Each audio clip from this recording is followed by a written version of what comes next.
Clark, since you're the expert at screen sharing now, do you want to just throw the slides up and do the whole thing so we don't have to flip flop? Definitely. Awesome. Is it this one? Perfect. Scrolling down, yeah. Okay. All right, make sure I can see attendance. Okay.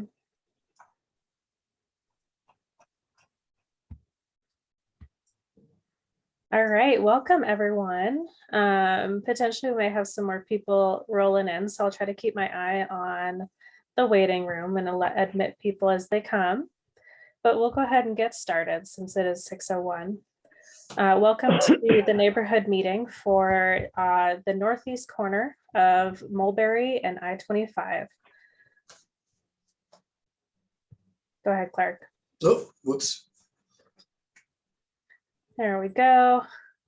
So the purpose of convening us all here today is to provide those who are interested and those who are being impacted by this proposal with some background information on the project from the applicants as well as city staff, and give all of you as community members an opportunity to ask questions and provide feedback as the project begins the development review process. So we'll get started with some introductions, and I'll go over some basic ground rules for the conversation that we'll have today. And then we will talk a little bit about the development review process that this proposal is going through right now, where it's at and where it's potentially headed. And then we'll hear a little bit from the applicant as well. Ken Merritt is here and his team, who is going to talk to us a little bit about what this is potentially going to look like on the ground for you all living next door, or interacting with it as community members. And then we'll open it up for questions that you can ask either city staff or the applicants, as well as any feedback or comments that you have. And then we'll talk about next steps for the projects, other ways to get involved with this project, and wrap up the meeting. So I do want to go over, we have just some very quick ground rules for you all.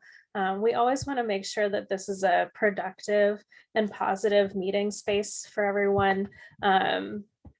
So we do set these ground rules to make sure that that happens.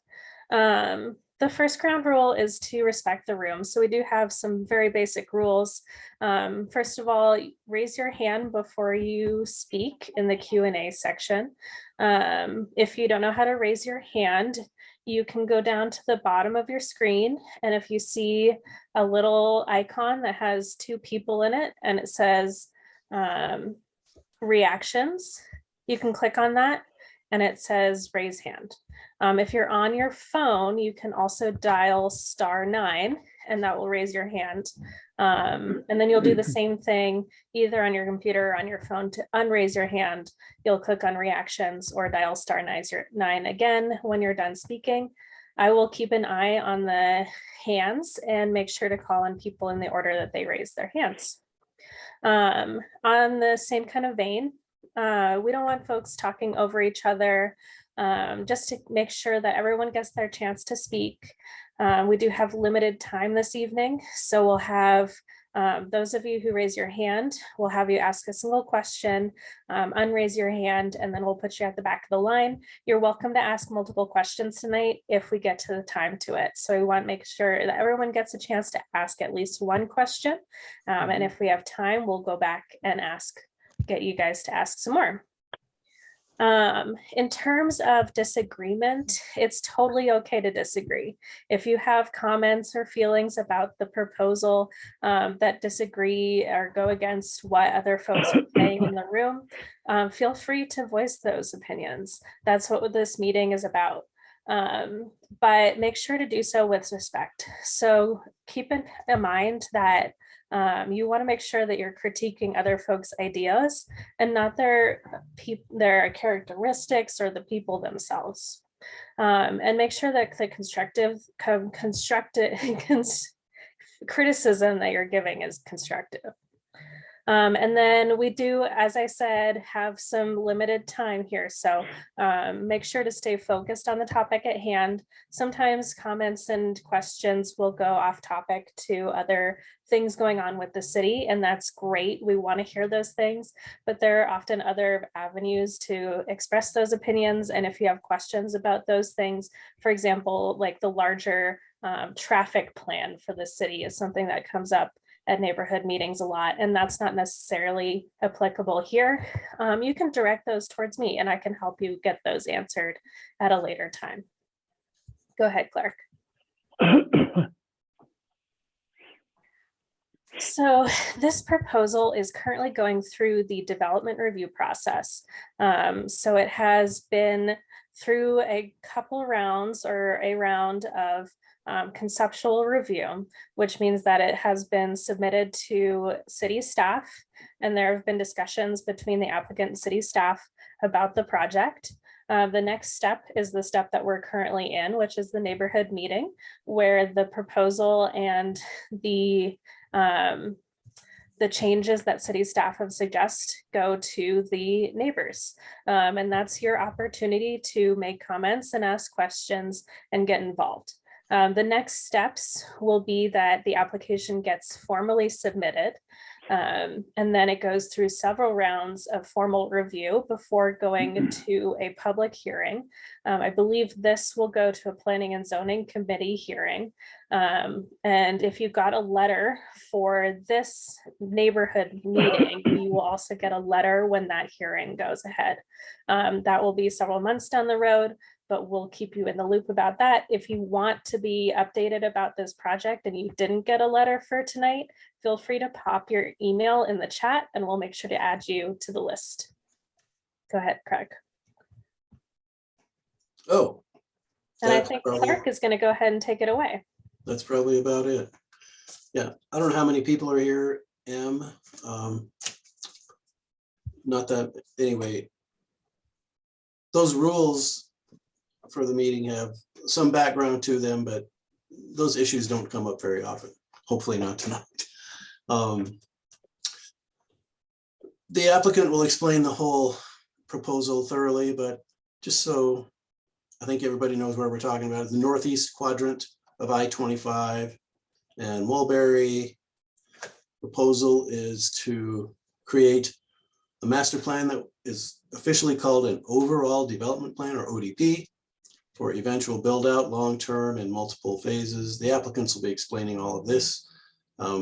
It's not currently within city limits, but is eligible for annexation and requires annexation and zoning to be processed and developed in the city as part of a long-standing 40-year agreement with Larimer County about what's going to be the city and what's going to be the county.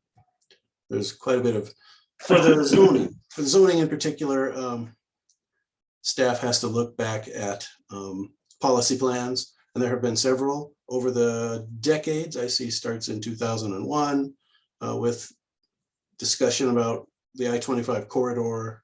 There was an initial sort of regional plan done with a bunch of other jurisdictions that led to development design standards, and then a local Fort Collins I-25 sub-area plan, a little bit of policy to guide the zoning. And that's where the proposed zoning, I think, is going to basically comes from, and will basically be reviewed under.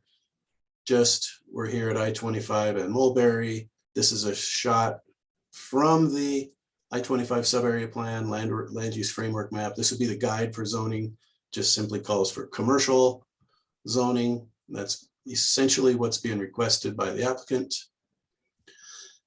There were ideas that have more to do with eventual design and development of the property, not so much with the ODP or the annexation and zoning, but there are some ideas in those plans, sort of contrary to what you ordinarily see at highway exits, but there's just a little bit of background there. This is what's known as an activity center in that I-25 sub-area plan. Just gives a little bit of design guidance. If there's any questions about the zoning and what could happen in the zoning. If it helps, we can come back to these. But that is it for me, and we'll let the applicants present what they're doing. Uh-oh.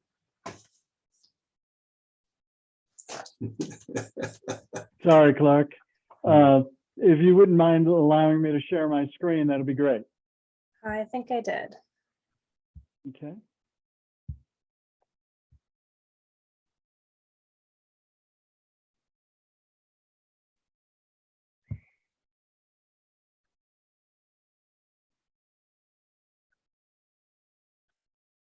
Can everyone see my screen? No, I don't see it. You don't see it. This has happened before.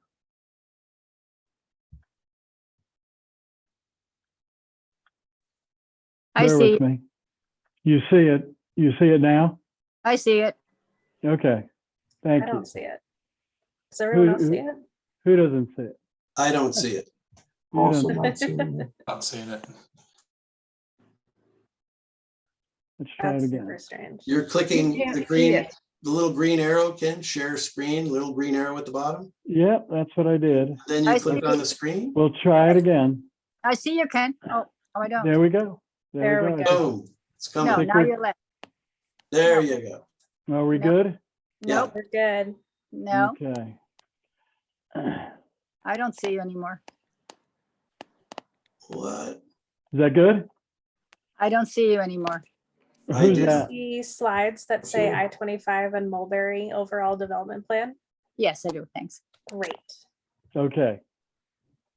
Sometimes I think it just takes a little while to get that share button to work. We got it. Okay. Thanks, everyone. My name is Ken Merritt with JR, Planners, Engineers, and Landscape Architects, representing the applicant tonight, Miller Moakler LLC. We have a representative from Miller Moakler here today, Shay, who's on the line as well. This is, as Clark mentioned, this is a neighborhood meeting for the overall development plan for the I-25 and Mulberry property. Clark already did a good introduction, but at the risk of being redundant and to allow me to use the slide I created, the project is located on the northeast corner of I-25 and Mulberry. It is bordered by I-25 on the west, by Cloverleaf Residential Community on the east, and Sun State Equipment Rental on the south. Taking a little closer look at the property is approximately 46.9 acres of property. As Clark mentioned, it is in the county, Larimer County right now, and is currently zoned IL, which is light industrial, and CC, which is commercial corridor. The property is eligible for annexation by virtue of being contiguous to the current city of Fort Collins municipal boundary, which is shown in the green dotted line. Property borders the city of Fort Collins on the west and on the east, which provides a contiguity for being annexed and zoned. We are proposing to annex and zone the property CG, which is general commercial, and SC, which is service commercial, to the city of Fort Collins. To the north of the property is existing industrial zoning and an existing industrial facility. To the east of the property is the Cloverleaf Residential Community, which is zoned RC in the county. To the south, which I mentioned is Sun State Equipment Rental, is zone CC in the county. And to the west of our property is, again, county property, which is ACE, which is agricultural commercial, as well as CC, which is corridor commercial as well. Now, this neighborhood meeting today is intended to focus on the overall development plan and not necessarily the annexation and zoning, which is not required for neighborhood meeting. But it's important to point out that the project is consistent, we believe consistent with the proposed City of Fort Collins structure plan for the proposed zonings of CG and SC on the property. So let's turn our attention to the overall development plan. And at the risk of confusing some folks, north is now to the left of the slide. In an effort to make the image as big as possible, I rotated it 90 degrees counterclockwise. So north is now to the left of the image that you're looking at. Again, to the top of the page is Cloverleaf. To the right of the page is Sun State Equipment Rental and Mulberry. And to the bottom of the page is I-25, northbound lanes of I-25. The purpose of an overall development plan, or an ODP, is to essentially create a master plan for ongoing development of the property. The total site area is approximately 46.9 acres, and that 46.9 acres will not be developed all at one time or all as one phase of work. So the city offers us the opportunity to create a guiding framework plan for the master planning or the ultimate development of the property, called an ODP. So this is that framework plan.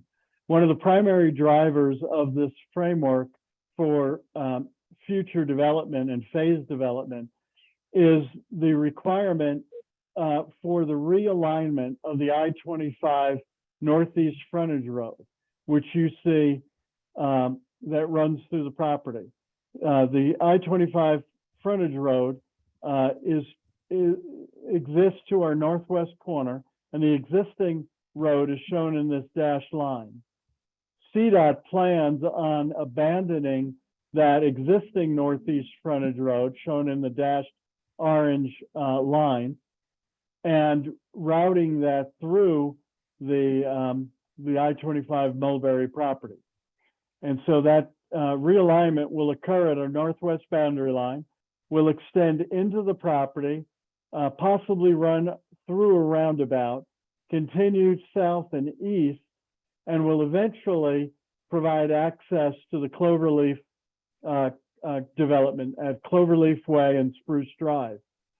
Eventually, there will be a connection, future connection to Mulberry through with a new signalized intersection at the intersection of the frontage road and Mulberry Street.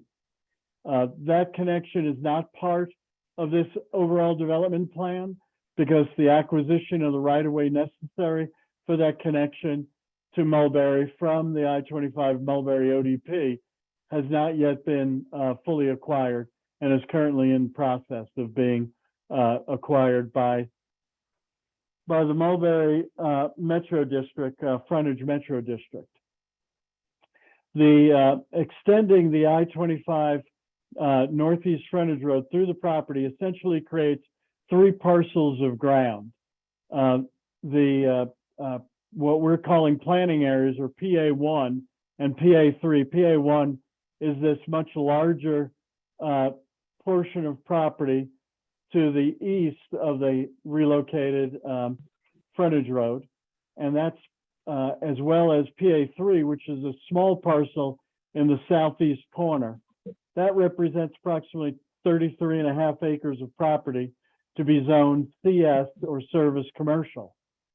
The area directly adjacent to I-25, PA2, in this lighter pink color, is approximately 9.9 acres of ground and will be zoned CG or general commercial. So to give you an idea of what's allowed in these zoning districts, I'll start with the CG. In the CG zoning district, general commercial, it's just that. It's intended to be, could be lodging, general retail, office, commercial services, and the like.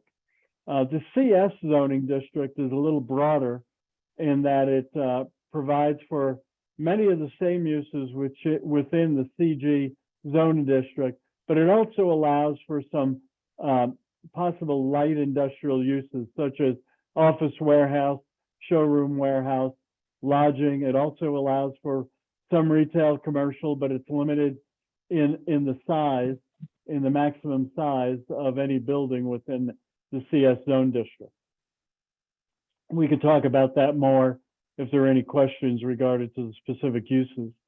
Along the eastern boundary of the property, which is the top of the screen once again, adjacent to the Cloverleaf residential development and adjacent to the west side of Cloverleaf Way, we're proposing a 30-foot landscape buffer between this proposed development of the I-25 ODP and the Cloverleaf development. Along the western boundary of the property, directly adjacent to the I-25 northbound lane, as Clark mentioned, there have been a number of overlay plans or sub-area plans for the I-25 corridor that have been created over the last 20 years. And those plans suggest an 80-foot landscape buffer along the I-25 right-of-way. And as that right-of-way departs, and we're adjacent to the frontage road right-of-way, we're proposing reducing that to a 30-foot landscape buffer at this current time. Access to each of these development parcels, although it's conceptual and subject to change based on future site-specific development plans coming forward, we're proposing the extent, at some point on the city's transportation master plan, there's a proposal to extend a road from Cloverleaf Way to this I-25 frontage road, northeast frontage road. That will not be part of this project, but might be part of some future project that might occur north of us. There would be a proposed access from that road onto the I-25 Mulberry property. Additionally, there would be an extension possibly of access off of the roundabout heading to the east. And as I mentioned, there would be access provided to Cloverleaf Way at Spruce Drive. And there would also be access once again to PA1 off of the realigned frontage road. Off of Cloverleaf Way, based on the lineal footage of our adjacent development, there would be at least one point of access provided onto Cloverleaf Way, from Cloverleaf Way to this property. And there would be access provided along the south side of the realigned frontage road to the Sun State property, as well as 2 points of access, at least 2 points of access to PA2, which is the general commercial area directly adjacent to I-25.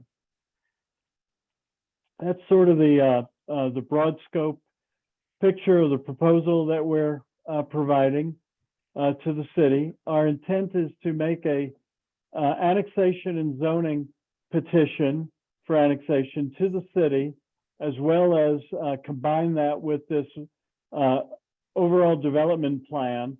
Likely that submittal will be made sometime after October 3rd to the city. And these projects will sort of move down parallel tracks. The annexation and zoning petition has a little different track than the ODP in that it has some statutory notification requirements. So the ODP might actually track ahead of the annexation, and then ultimately would not be approved until such time that the annexation and zoning was approved, and then finally the ODP would be approved, possibly by the city. So at this point, I think I'll turn it back over to Em and to Clark, and we're happy to answer any questions, provide further details or comments from the audience tonight. Thank you.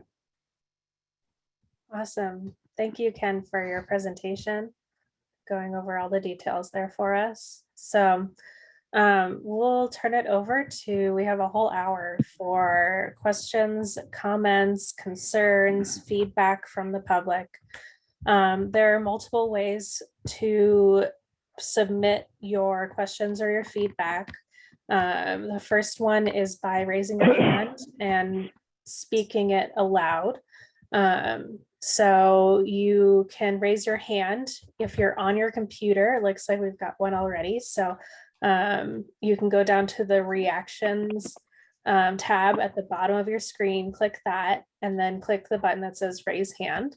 If you're on your phone, you can dial *9 to raise your hand, and then you'll dial *6 to unmute yourself. Eliminating the entrance to Cloverleaf and the front door. I'll have you hold on just a moment, sir, and I'll have you submit your question in just a minute. I'll call on you. I see we also have a couple questions already in the chat, so you're welcome to put them there as well if you don't want to speak them out loud. So the first person that I saw come up with their hand raised, I'm not sure what your name is supposed to be pronounced as, but it's ABTREVARTON. Go ahead and speak.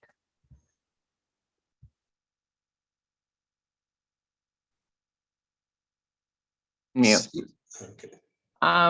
My question is, from looking at the passageway of the new frontage road, does this mean that Cloverleaf Way will be a main passageway to Highway 14 from the frontage road? Or is it from what I'm hearing from you, it looks like the frontage road is going to be entering into Cloverleaf Way and then out into Highway 14. Is that what they have intended? Right. So, good question. The intent of the city asked us to provide a connection to Cloverleaf Way, and the best alignment of that based on the geometry of the realigned frontage road was to align that with Spruce Drive. It is likely the access from Cloverleaf Way will be abandoned to Mulberry, and access to Mulberry will be through this frontage road around the roundabout and to the new signalized intersection that will occur just south of the roundabout, the easterly roundabout. There'll be a new signalized intersection, and that road will align with the frontage road to the south, and that intersection will be improved to provide new signalization and new turn lanes. So yes, if you're exiting the Cloverleaf residential community, you will exit to the new frontage road around the roundabout in a counterclockwise direction, and then approach the new signalized intersection at Mulberry Avenue. Does that Does that answer your question? Yes, it does. Thank you very much. Okay. Hey, M, do I have a hand? I don't think I have a hand to raise. If you'd like to speak, clerk, go ahead. Okay, yeah, sorry, but I don't think. Ken, I was wondering the same thing. You mentioned that the connection through the Sun State property, well, it's labeled there, it's a future connection. Yeah. So if this development plan were to get ahead of that future connection, then would Spruce Way, is that the name of it, Spruce Way, be the only way to get to Highway 14 and I-25 Yeah. for a while? No, well, it's a good question, and it's kind of it's a timing related issue. Remember, Clark, this is just an overall development plan and master plan for future development. And clearly this project cannot occur without first having acquired the right-of-way through the Sun State property in order to configure the new intersection. So this project, when it's approved, if it's approved, the ODP is approved, is obviously subject to that right-of-way being acquired, and it's currently in a process of condemnation through the Sun State property. And so no development on this property, on the I-25 Mulberry property, could legitimately occur without the ability to make that connection to Mulberry and without reconfiguring the signalized intersection and abandoning the access further to the east on Cloverleaf Way. There you go. Thank you. That was it. Okay. Thank you for asking that, Clark. I All thought right. that's what the question And was. the previous Yeah. property owner. Thank you. Thanks, Clark. So the person at 970-415-6351, I heard you speak up a little bit earlier. If you want to go ahead and ask your question now, feel free.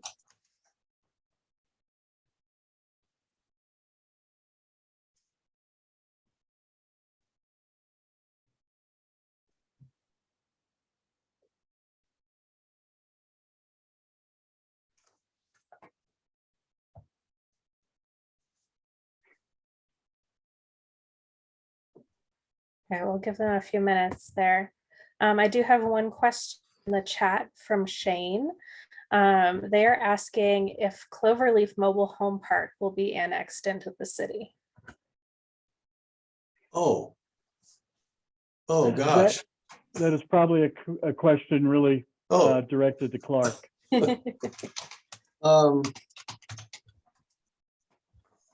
gosh. I wonder if the person is relatively new. Anyway, there's been years of conversation about the city annexing the whole East Mulberry corridor and so on. And there was a lot of conversation about with the Cloverleaf community about annexation, and eventually the Cloverleaf community allowed for that strip of land along their western boundary to be annexed into the city, with the condition that the city would never annex the community, the mobile home community. And that was an agreement. So there's the answer. It's no. And I don't know if you are someone who would like the city to annex it or would not like the city to annex it, but either way, the mobile home community was adamant that they never be annexed. All right. Thank you for that answer, Clark. I thought that best come from you, but yes, that's absolutely correct. Very special Thank situation you. there. All right.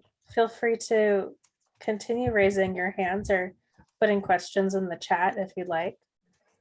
All right, we've got another question in the chat.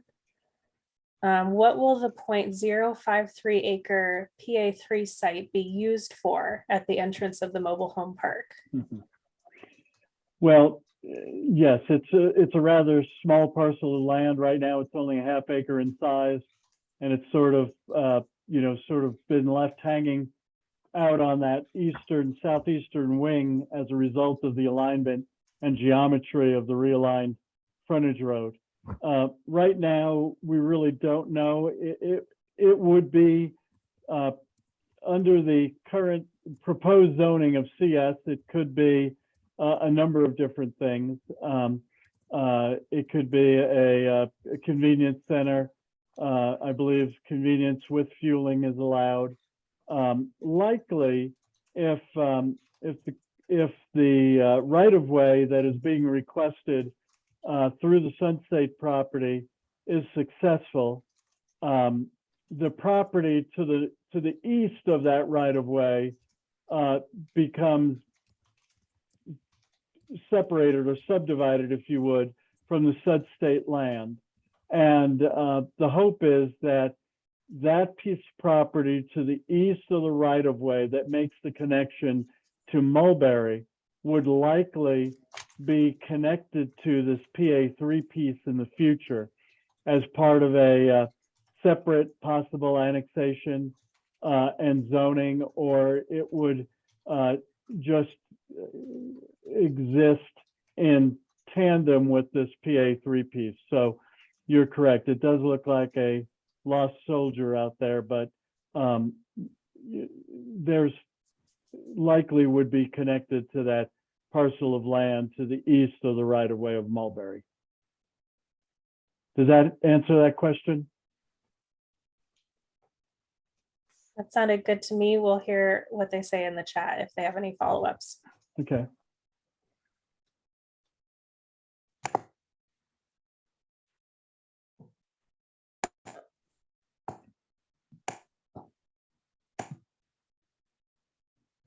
Robert, I see your hand up.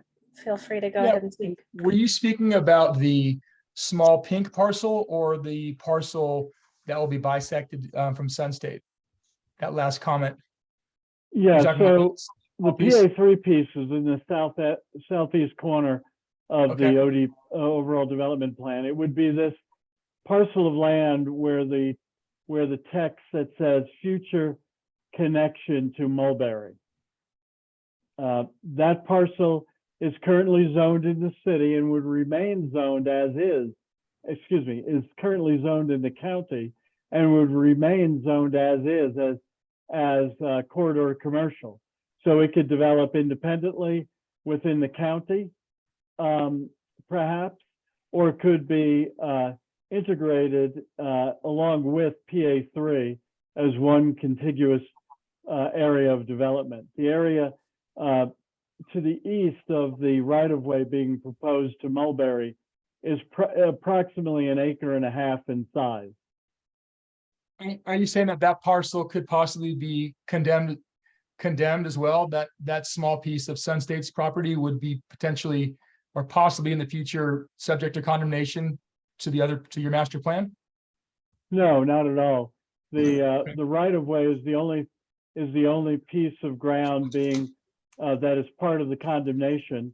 The land that occurs to the east of that easterly portion of right-of-way would be would remain with the current owner unless they wish to sell it. It would not be part of a condemnation that I'm currently aware of. The condemnation going through is only for the necessary right-of-way to Mulberry. That's right.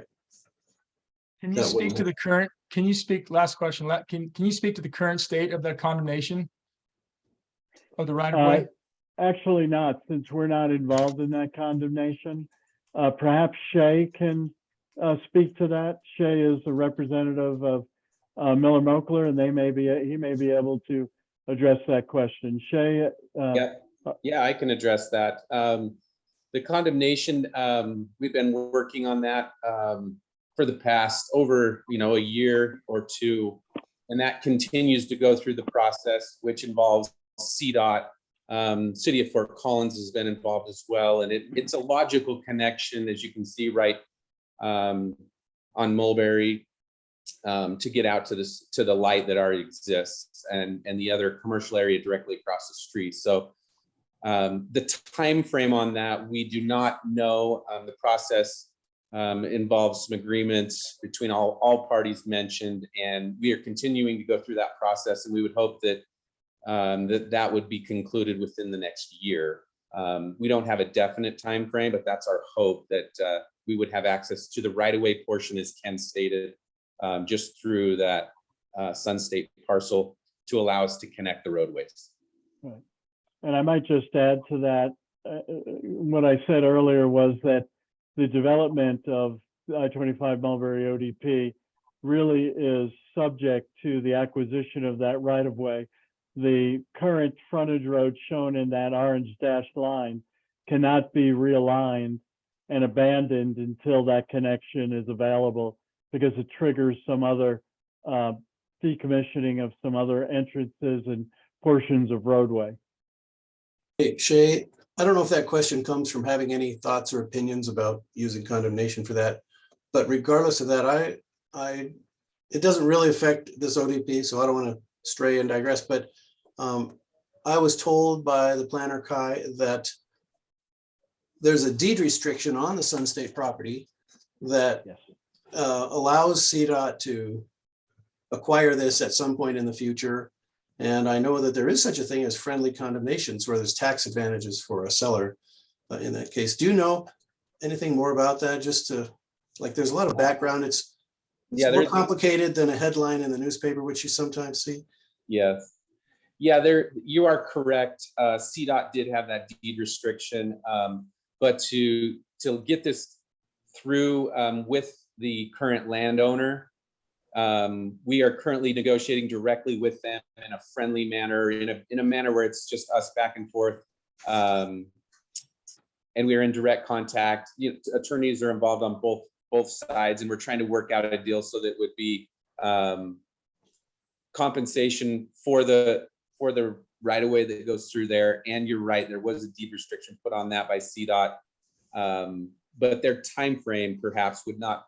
CDOT's time frame may be different than a private developer. So that's where you get into the more complex situation where we're dealing with all parties, CDOT, the city of Fort Collins, and then now specifically with the landowner and us going back and forth and working out that agreement. But Clark, as you mentioned, that condemnation along with that connection to Mulberry is really not part of this ODP, so we don't want to stray too far from that. Gotcha. But clearly this ODP could not be really realized and developed until that connection and those issues are worked out. All right. So I do have another question that popped up in the chat. So if the entrance to Cloverleaf Way from the CS area is approved, and the traffic then flows from there, from the new development onto Cloverleaf Way, who will be responsible for the maintenance of Cloverleaf Way? Well, the maintenance of Cloverleaf Way, which is a private drive, will remain with Cloverleaf, but understand that the connection as it currently exists out to Mulberry from along Cloverleaf Way will be closed off. So actually, it will be the impact to Cloverleaf Way will be far less than currently exists, because access will now be taking place through this future connection, and the connection to Spruce Drive at Cloverleaf Way is really a connection of convenience for the Cloverleaf residents, so they can get to the attractions and the uses that exist both in on the I-25 Mulberry ODP in the future. So we expect that there'll be, we don't want to have to send folks out to Mulberry. This connection is more one of convenience for the residents of Cloverleaf, as well as the second entrance that exists to Cloverleaf further to the north. And again, that second entrance is really due to the lineal footage of adjacency. The city has some requirements for providing access every so many feet along an adjacent roadway, but that maintenance would remain with the Cloverleaf residential community. Thank you, Ken. All right, that's all the questions that I've got in the chat for now. Robert, I see your hand up. Let me take one more minute just to make sure nobody else has any questions, and I'm happy to let you go again.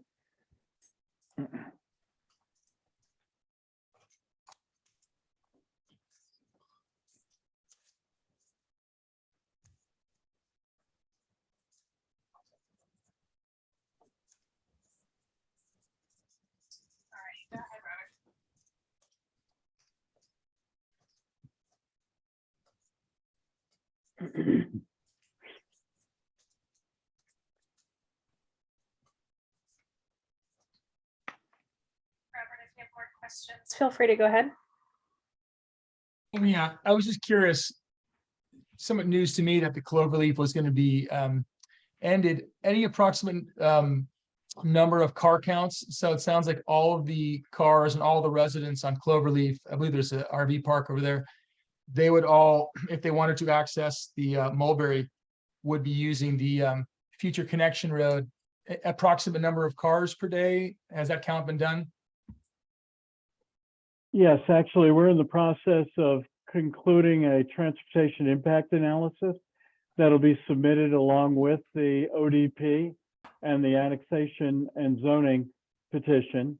That transportation analysis will looks at the existing traffic as well as projects future traffic based on zoning and land use type.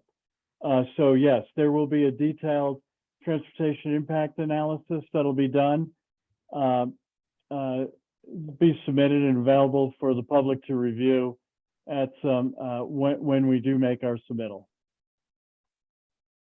Approximate timing on that? Again, we plan on likely making a submittal of the ODP as well as the annexation and zoning sometime after October 3rd.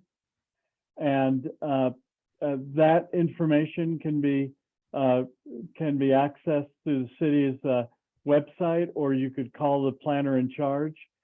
Clark is representing the planning department for the city of Fort Collins tonight. And so you could obtain that directly through the planning department, or go to their website portal and download it. Thank you.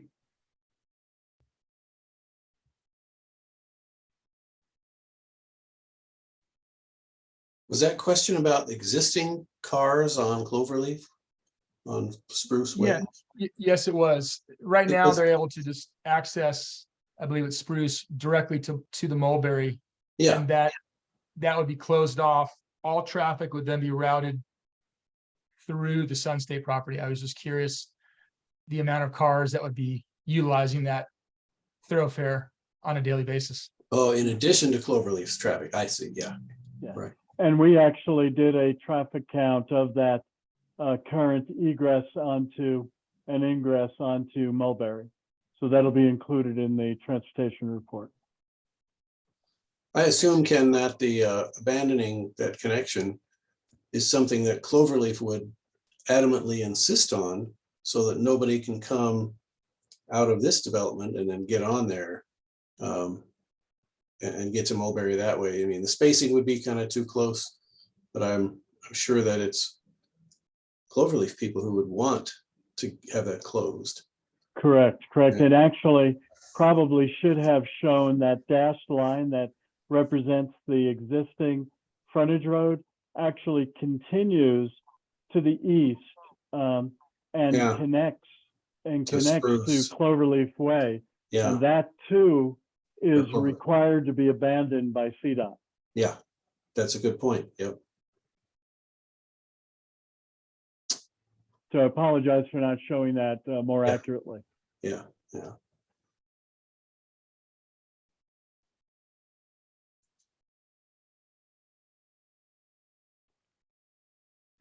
Or hands or entries in the chat. I will give everyone a few more minutes. In the meantime, Ken, do you mind stop sharing your screen? I'm going to throw up another slide on there with some information about next steps, contact information, and other action items for folks. I stopped sharing. Perfect. Thank you. Thank you. All righty.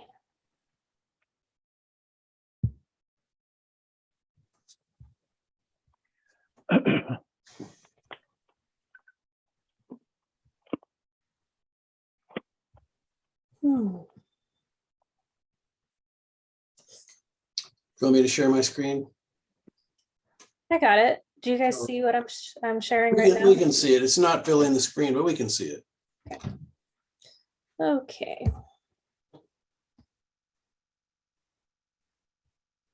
So I'm going to pop some information in the chat for folks as well.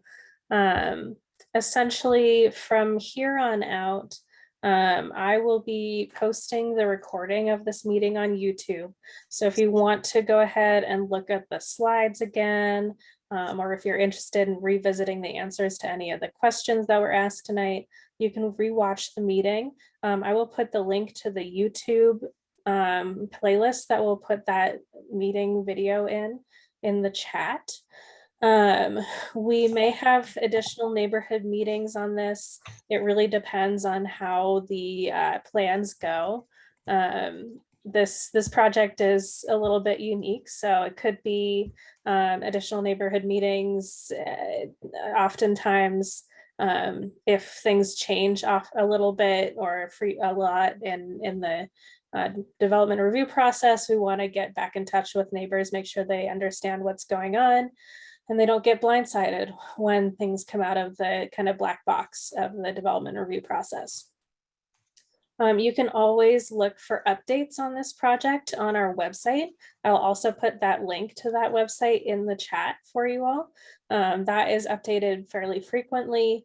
You can find all the public records for this project on that website. So for Robert, that impact study, the traffic impact study, stuff like that will all be located there. And then for the public hearing, when it does get to that point, if you did receive the letter for this meeting, you will also receive a letter for the public hearing, and you are welcome to attend. The public is able to make public comment at that hearing, and that's where the Planning and Zoning Commission will decide whether to approve or deny this project. So that's a very important keystone part of this process. And then I will also pop in my email, and you can see it on the slide here, as well as my phone number in the chat. You are always welcome to reach out to me about any kind of development related stuff. I can filter those, make sure that questions and comments get to the right people. That's my job, and I'm happy to do it. So I'm a really good connection for you guys as neighbors and members of the public who are interested in development review. So I will get my laundry list of chat stuff in there, and you guys still feel free to raise your hand if you have any further questions, or if not, we will go ahead and wrap up the meeting. I have a question. I don't know how to raise my hand. Oh, go ahead, no problem at all. Okay, I see on the map that Sunstate with this new development would only have one road in and out. And at the present time, they have two. And it seems like they need to for all the equipment and all the things that they do, you know, with their business. So how is that being taken into consideration, or is there another plan for another road? I mean, you take one, there are two roads, you take one away, but what if they need two? Well, it's a very good question. I'm glad you asked that. With the I25 Mulberry ODP, we show only one access point. You're correct. However, because the connection from this ODP to Mulberry is not really included in this ODP, because the right-of-way has not yet been accessed, the intent is with the design of that connection from the south boundary of this ODP to Mulberry, there would be a limited right in, right out likely being provided along that connection to the east that provides access to Mulberry Street. So at the very least, it would be a right out of that facility. At the most, it would be a right in and right out as you head southbound along that connection, which would be a further extension of the frontage road realignment to Mulberry. Is that understandable? I'll have to wait till I see the maps later on, but that's I heard your answer, and it sounds like there may be a right in, but not a right out, or maybe the best solution would be both right in and right out. Correct. Twice. Yeah. Correct. And who decides on that particular decision? I mean, what is that? Where would that come from? And who would decide how many streets will, would go in and out? What they can actually do? What if they said they really need two right-ins and two right-outs? What would be the solution as far as the city is concerned? Well, our transportation impact analysis actually does suggest a configuration for that access heading to Mulberry. Because it has to look more globally at the transportation network that would be created, even though the ODP does not really address that connection. So you'll see that within the context of the transportation report, and then city staff will review that and make a determination of whether, based on the existing traffic counts as well as future projections based on land use and zoning, if those turning movements in fact meet the standard for access and egress. So that will be actually reviewed initially with our ODP submittal, although it's not necessarily part of the ODP submittal itself for the master plan. The next step, that really does bring us then to what the next steps are beyond this master plan, which is kind of a framework development plan for the I-25 and Mulberry property. The next step would be to do a project development plan, likely for the entire northeast frontage road realignment. And it's that plan that will solidify what those access points to the Sun State property are. So that's kind of an overview. Clark, do you want to add anything to that? Is that a correct? No, if there was anything to add, Tyler could add it, but I don't think so. Okay. I have one more question. Please. At the present time, are any of the lots being sold at the Mulberry property? Or are they still just, no? Yeah, I could probably answer that. Currently, nothing in the property is being sold. We're just taking it through the development process with the city. Okay, thanks. Thank you, Shay. Mhm.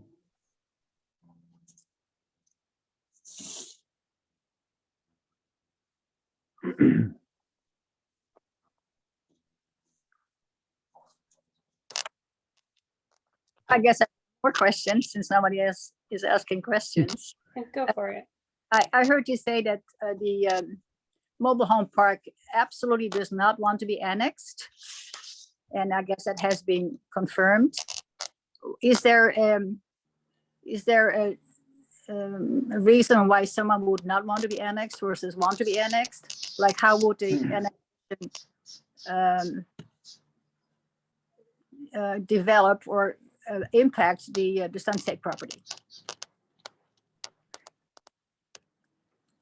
Clark, can I ask a little, let me answer just a little part of that question. Yeah, I'm not sure. Yeah, the Sun State part. You know, the I-25 and Mulberry ODP, the property, the subject property that we're talking about today, is required to request of the city annexation and zoning because it is legally contiguous or adjacent to the municipal boundary of the city of Fort Collins. So it cannot legally, by virtue of the intergovernmental agreement between Larimer County and Fort Collins, it cannot actually develop in the county.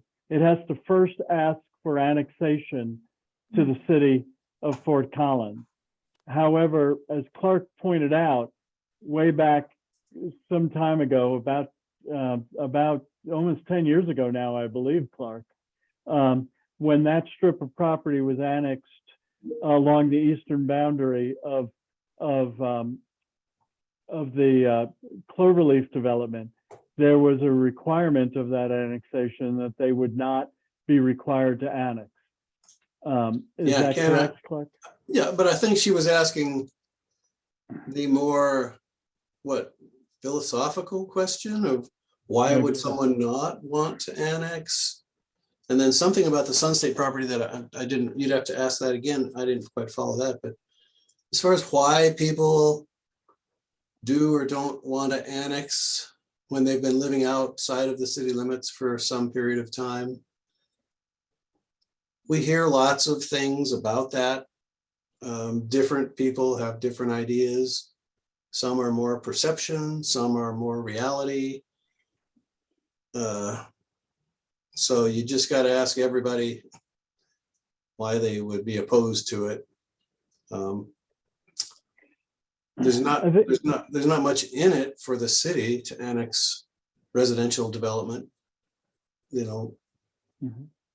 So it's not I don't think there are high stakes, but some people feel that there are. They feel that there's, I don't know, less taxes, less regulations, something like that.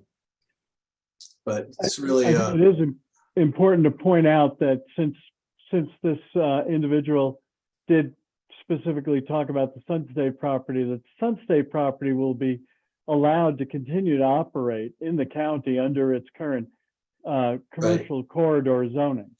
So although we have to request annexation, nothing that we do necessarily affects Sun State property as it currently exists.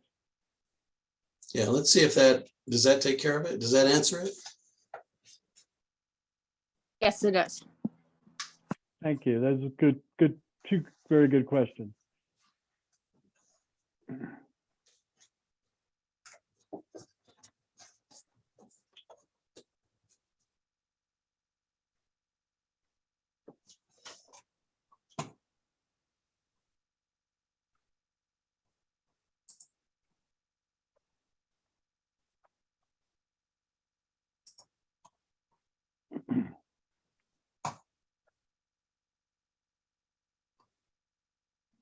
Has anybody other burning questions? I will go ahead and wrap up tonight, let you all go. We really appreciate your time, taking a weekday evening to come and spend some time with us and learn about development review tonight. We had some great questions, so thank you all for that. If there are further questions, my information for contact is in the chat. I will direct them to Ken, Clark, Tyler, whoever is most appropriate to answer those questions. So this is definitely not the end of our public engagement on this project, and feel free to reach out to me at any time. If you did not receive a letter for this meeting and found out about it in some other manner, and you want to be on a contact list for this particular project, feel free to pop your email in the chat, and I will keep note of that and make sure that you are kept in the loop for this a little bit more so that we don't leave you out. We do send letters in a certain radius of people within the area of the project. So we don't have a magic number of people who get the letters, and so more people is always better. So that is great. I will hang out and while you all go then. So I will catch all those that come in the chat and add those to the list, and have a pleasant evening. And I would like to thank all the participants tonight and all the city officials for attending this evening. Thank you very much, everyone. Thank you. Bye now. Thank you for a nice meeting. Thank you.